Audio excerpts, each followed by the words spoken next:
अस्सलाम वालेकुम नाज़रीन, ये सामने मेरे जबल ओहद है, ओहद का पहाड़ जिसको जन्नती पहाड़ कहते हैं। माशाल्लाह ये जो सामने आपको नज़र आ रहा है ये ओहद का पहाड़ है, पूरा कंप्लीट।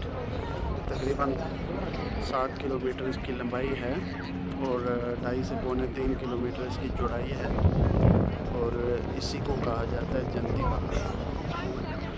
और ये आपको नज़र आ रहा होगा नीचे, ये इस जगह पे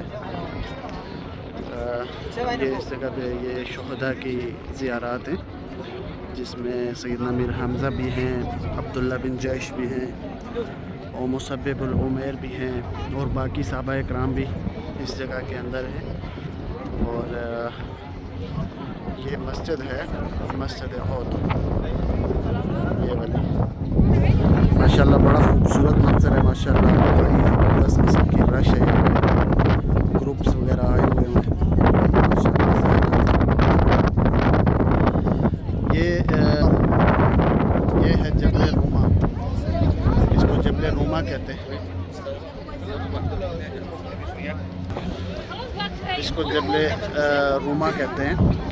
जंग के लिए नबी करीम सल्लल्लाहु अलैहि वसल्लम ने सहाबा कराम को इसी जगह पे खड़ा किया था, 3 अंदाज़ों को, कि आप लोगों ने जो है ना इस जगह को छोड़ना।